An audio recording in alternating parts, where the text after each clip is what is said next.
Welcome back, guys. If you're new to the channel, welcome. Make sure to give this video a thumbs up and subscribe.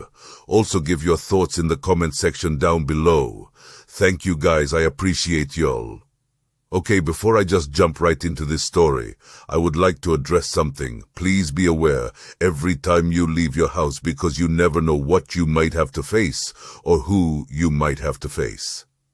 Okay, let's get into the story. On December 26, 2000, at 1:01 p.m., ABC News made this statement: WAKEFIELD, Mass, Decade 26.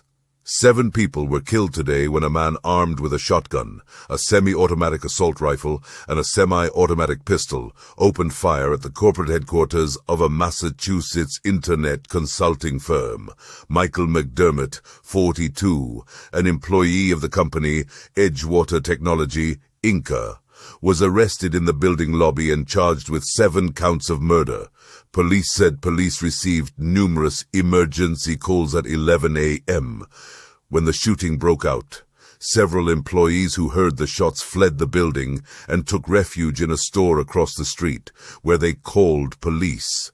All 7 people killed in the 5 to 10 minute attack were employees of Edgewater.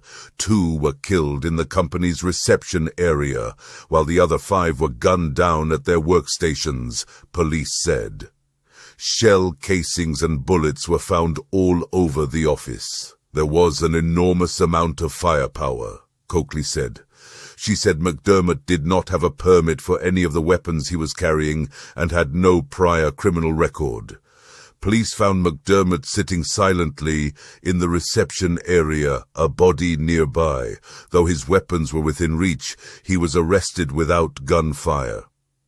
Assistant District Attorney John McAvoy refused to comment on whether the victims were shot at random or whether they were chosen for some reason out of the 70-80 people working in the building at the time.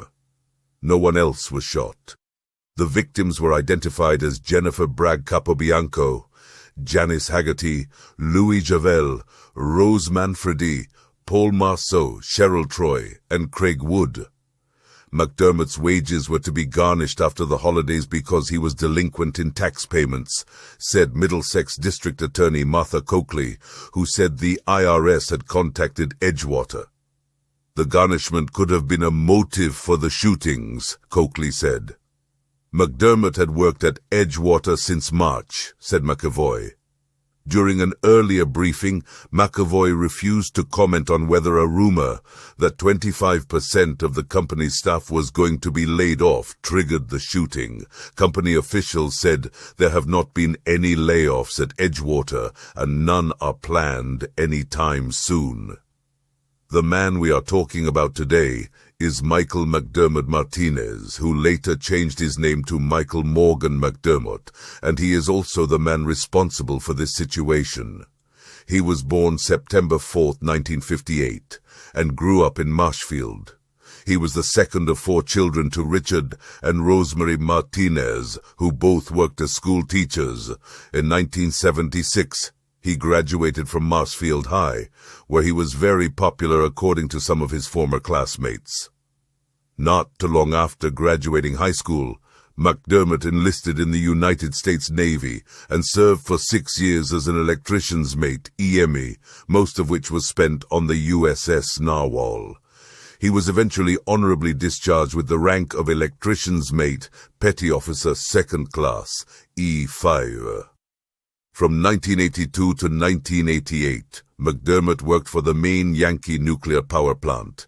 He then moved to Weymouth, Massachusetts, and began work in research and development for Duracell. In 1992, McDermott married a woman named Monica Sheehan. They ultimately divorced several years later. Around this time, McDermott began to gain significant weight. In 2000, after Duracell announced it would soon move to Bethel, Connecticut, McDermott resigned and later joined Edgewater Technology in the same year. So in October 2000, McDermott moved out of his apartment in South Weymouth after failing to pay his rent, leaving the residence in a derelict state and owing the landlord $1,720. He then moved into an apartment in Haverhill. It later emerged that, in addition to his other financial troubles, McDermott had owed roughly $5,000 in back taxes to the IRS, and that Edgewater Technology had withheld a portion of his wages in order to comply with an order by the IRS. On December 26, 2000, a mass shooting took place at Edgewater Technology in Wakefield, Massachusetts. Michael Morgan McDermott, an application support employee, shot and killed 7 of his co-workers. It is the deadliest mass shooting in Massachusetts history. The weapons he used were an AK-47 variant, a 12-gauge shotgun, and a .32 caliber pistol. He fired off a total of 37 rounds, shooting his victims in the back of the head repeatedly. Police later found a .460 caliber Weatherby Mark V rifle in McDermott's work locker. He was found by police sitting very calmly, and he said that he did not speak German. At trial, he stated that he was born without a soul, and that God had allowed him to earn a soul by traveling back in time to kill Nazis. However, the prosecution asserted that the killings were motivated by his employer's garnishment of his wages for the IRS in order to pay back taxes that he owed. Evidence also showed that he had researched how to fake mental illness. McDermott was found guilty of 7 counts of first-degree murder. He was sentenced to life in prison without the possibility of parole. As of 2024, McDermott is incarcerated at Old Colony Correctional Center in Bridgewater, Massachusetts. Well, that's the story of Michael McDermott, the guy that decided to kill 7 innocent people because he was in debt.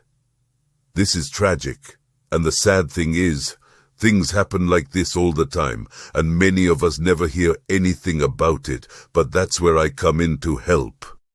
You guys hop in the comments and tell me how y'all feel about this one. Do y'all think he got what he deserved, or did he deserve more than what he got? I would also like to send condolences to all the victims. Jennifer Bragg Capobianco, age 29, working in marketing Janice Haggerty, age 46, working as office manager Louis A. Javel, age 58, working as director of consulting Rose Manfredi, age 48, worked in payroll Paul Marceau, age 36, working as a development technician Cheryl Troy, age 50, working as the human resources director Craig Wood, age 29, working in human resources. Well, that's it, my people. Make sure to subscribe to the channel to never miss a video, and also make sure if you like this content you give it the thumbs up. Thank you. See you in the next one.